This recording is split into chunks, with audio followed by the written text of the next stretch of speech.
Okay, so again, just want to thank everyone for joining us today. We're going to be talking about improvements for Alegre Park. I'm Shauna Warner and I'm with the Neighborhood Services Office. So we help with the outreach. And then Dave is with Parks and Recreation and he'll introduce himself as well. We are recording the meeting so we can put it on the project website for anyone who couldn't join us. And then right now we'll just have you muted to help with some of the background noise, but then afterwards we'll be able to do a Q&A. So Dave, I'm going to turn it over to you. Thank you, Shauna. I'm Dave McClure, a landscape architect with Parks and Recreation, and I do a lot of the preliminary designs for our park renovation projects. So we'll go to the next slide, and it's not working.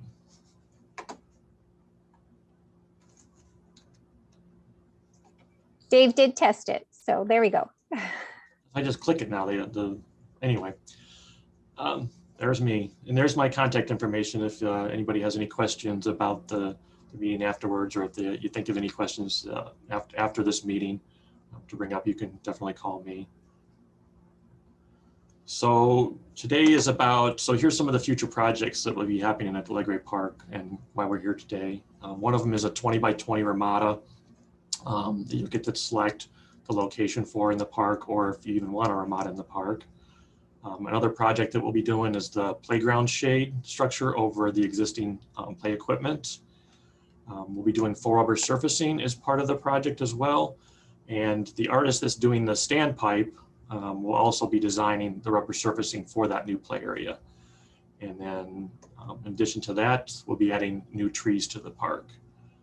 What's not on here is we'll also be doing a soccer field renovation, probably late spring, early summer of next year, which will include turf renovation, sprinkler head renovation, and basically leveling the field the best we can and filling holes and things like that. Here's the site plan of the park, showing the existing soccer field, existing trees. Here's your existing playground area. And then we have the 3 locations where the Ramada could possibly go. And you could select from option A, B, and or C. So option A is kind of on the west end of the park, the southwest end of the park, right off of Don Carlos. Option B is kind of where the existing picnic table pad is, just east of the playground area. And then option C is off of Don Carlos again, more in the eastern section, southeastern section of the park. Here's pictures of the actual areas where we're looking at. So option A, this is option A showing the pictures. Kind of one looking towards the northeast off of Don Carlos, and the other one kind of looking straight north. Option B shows that we basically replacing that picnic table Ramada pad with the Ramada if option B is selected. And then option C, which is the southeast corner of the park, the Ramada location for that. And then what you actually get with the Ramada, it's going to be a 20 by 20 Ramada. It'll have lighting and a sidewalk connection. So for either of these 2 areas, maybe I'll go back a slide. Either of these 2 areas, the sidewalk will come off the existing sidewalk and lead to that Ramada. We'll also be, if either A or C is selected, we'll also be continuing the wrought iron fence that exists along Don Carlos. We'll be adding that in front of that Ramada so that there is that safety fence there between the Ramada and Don Carlos. One of the options then for the Ramada is also the finish. So in the upper left-hand corner here, we have the metal post finish, which probably seems the most open, but you can definitely get 2 picnic tables in either of these options, any of these options. So that would just be a powder-coated metal post. The option in the upper right-hand corner is a scored CMU block. So it's just it's a smaller column than the other 2 CMUs or stone veneer. But it's just a single block that's scored. And we do have color selections available as well in the survey.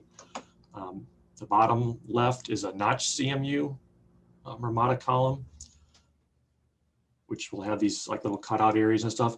One of the things we also do in anything that's CMU or stone veneer is put a bird like a bird be gone, either it's netting or a plate or something, so that birds don't nest up there, but that's kind of getting in the weeds. And then the final option would be in the bottom right here would be a stone veneer option. So how do you give your input? You go to this website, www.tempe.gov/park updates, find Alegre Park and click on the survey. And then the link is in the chat too. And then other contact information, Eric Kirkpatrick with Capital Improvement Program Project Coordinator at that phone number. And then Shauna Warner, who's also on the meeting as well. With that, I guess we'll open it up to questions. Yeah, so feel free if you have a question, you're welcome to unmute yourself. We're a small group, so just feel free to ask. Or Mia, I know you said your internet was a little spotty, so you could also type that in the chat. We'll see that and then be able to answer your question there if you prefer. This is Sandy. One of the things that I have put, because I already did the survey, I had input from my 10-year-old grandson. So both for Alegre and for Creamery Park. But one of my things, and Dave, we talked about at one of the meetings that I was at for Alegre, is that we really need to see if we can get an opening on the north side of the park. Yes. For people to come in from Hayden Lane and from the apartments that are in that area. Mm-hmm. And I wasn't talking about a gate. I don't know if you remember, I talked about just having an opening with like poles so that people could get like maybe bikes through there, but not necessarily like, a shopping cart or something like that. Sure. And I think that you told me that you think that the fence was put up by the apartment complex back there.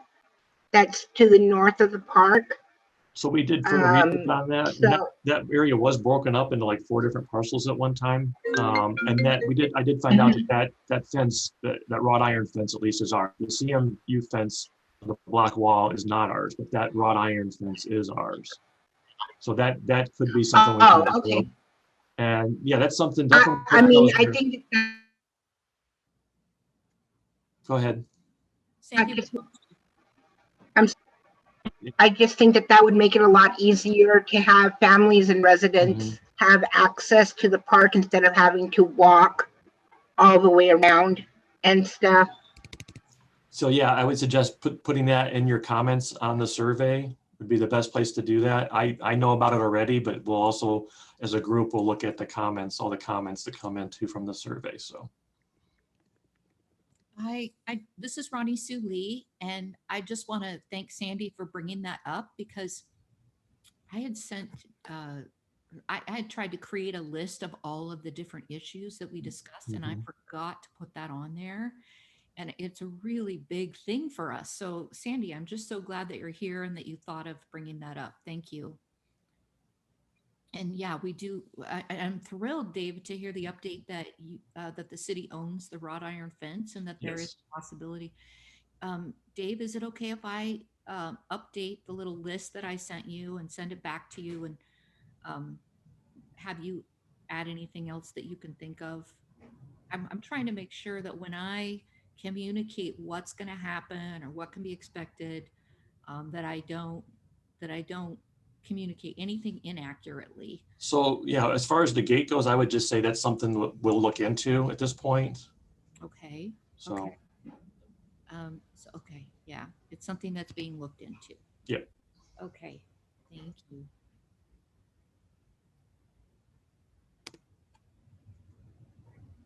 And did anyone else have any questions or comments we could help you with today? Otherwise, as Dave noted, I'm glad to hear, Sandy, you did take that survey, but for anyone else who hasn't taken it yet, it is open through October 14th. Or if you talk to your neighbors, you can encourage them to go in and fill it out as well. I think this is Ronnie Sue again. And one of the comments that I have is that we're not reaching our Spanish speaking community. I don't have a strong sense for how many Spanish speakers we have in Allegra and Escalante neighborhoods, but I'm guessing that it's higher than I even thought, and that we're just not reaching them with like, I don't think they're in next door, where I'm getting the most communication and feedback back from neighbors. And you know, I have a few, as an Allegra leader, I have a few email addresses. I have a WhatsApp group that has just a few people in it.